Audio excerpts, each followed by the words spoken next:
Hello, and welcome to this week's episode of the SJPC cast. This week you have Skylar and only Skylar. I am suffering from a touch of a summer cold, so if my voice sounds a little bit off, that's why, but bear with me. It's a more or less kind of a quiet week, especially at the city this week. But before we dive into that, I don't know if you caught it, but item 34 at last week's county meeting got kind of wild. So there was a proposal to move the Civil Service Commission staff under the Department of Personnel Resources that erupted into kind of a bunch of wild finger pointing, including a fun back and forth between conservative supervisor Rosario Rodriguez and Phil Cerna, and members of the commission begging the soups not to cut their legs out from under them. Apparently, the Department of Personnel Services is an opaque bureaucratic nightmare that is entirely dysfunctional and accountable to no one, according to everyone who isn't a department head of the Department of Personnel Services. So after this giant slap fight, kind of a bunch of wild finger pointing and some other fun stuff, the board did actually vote 3-1 to go ahead with the staff recommendation to fold them into the quagmire, with weirdly, conservative supervisor Rosario Rodriguez kind of being the only voice of reason in the room, with Cerna, Kennedy, and Rich Desmond all voting in support of the item. So, you know, weird stuff, but hey, we love our county soups. They're always giving us a run for our money in terms of surprises. So that's a lot of fun. Okay, let's move on to what's coming up next week. We start with law and legislation Tuesday at 11 a.m. Item 6, this is purely informational. It's just an update on council member proposals that are coming to the full council. So, you know, as we do with law and legislation, basically what the committee does is that they're kind of the first stop. So if, let's say, you know, Councilmember Mai Vang has a new proposal that she wants to be considered and voted on by the council, it's going to go to law and legislation first. They'll consider it, kind of put it in matter of priority, and then vote on whether or not to send it to the full council. So this is a pretty important committee. It's four of the members. So this week it's just sort of a sneak preview on what's coming to the council, what they've already voted to send. Informational only, certainly not like a turnout required type of deal, but worth checking in on just to stay abreast of what's happening. The 2 p.m. council meeting, kind of a nothing burger. I didn't flag anything for that.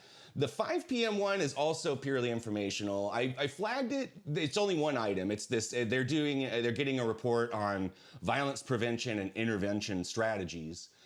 This I just flagged because it's always kind of interesting whenever anything, you know, related to prevention or whatever comes up at the council, because it puts the electeds, especially the pro-police electeds, into this weird, like, they have to do this weird dance because obviously you want violence prevention and intervention measures to be successful, but if they're too successful, then it kind of calls into question, hey, why aren't we going further in this direction rather than giving, like, you know, a third of our entire budget to the police, which is, you know, as we know, the police react to crime. Like, in order for the police to be involved in something, the crime has to have already been committed.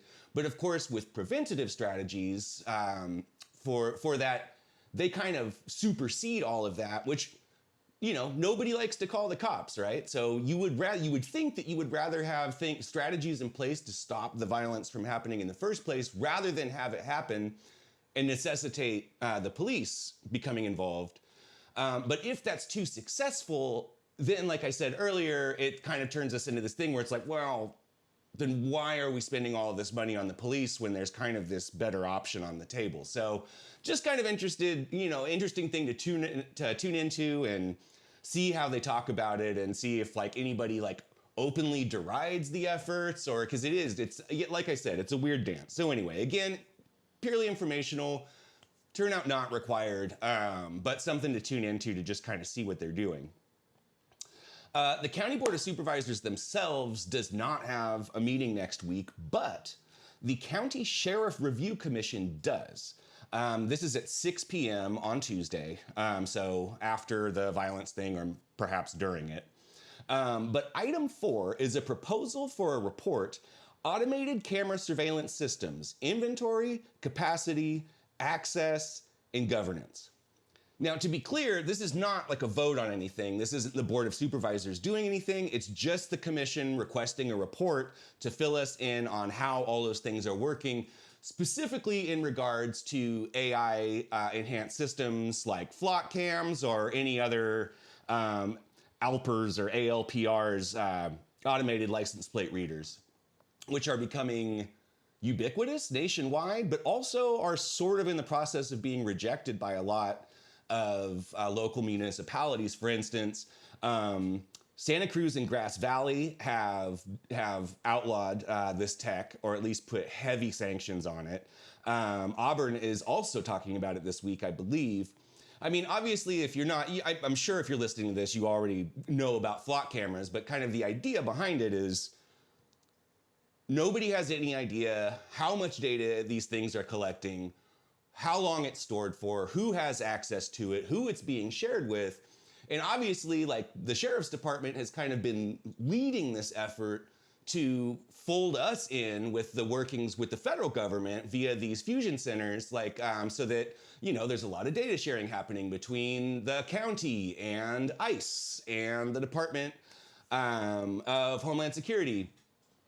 So the flock camera is kind of being able to keep tabs on where literally all of us are at all times every time you get in your car is pretty scary, because mostly because there is absolutely zero accountability and nobody except for the law enforcement departments themselves even know who has access to all of this extremely sensitive data. So this is the first step in maybe bringing about a thing where Sacramento can follow in the footsteps of municipalities like Santa Cruz and Grass Valley to say, no, we don't want robot spies on every corner keeping shady tabs on all of us, and then disseminating that information to God knows who, including especially, of course, ICE, whose reign of terror continues across, like through Sacramento. You've seen the stories recently, but also nationwide. So this is one I would say, if you have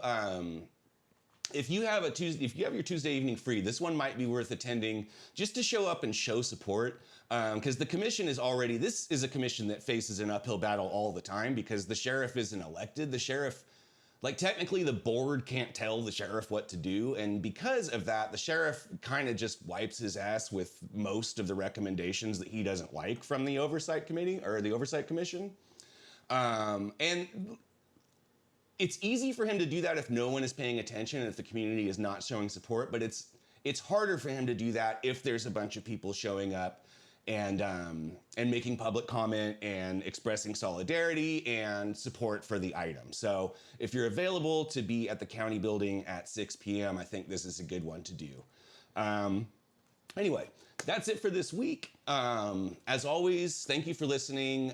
If you need to reach out to us, please don't hesitate at either commenting here on our social media, email us at info@socialjusticesac.org, or you know how to get in touch with me. But yeah, y'all do the thing, stay safe, and we'll see you this week.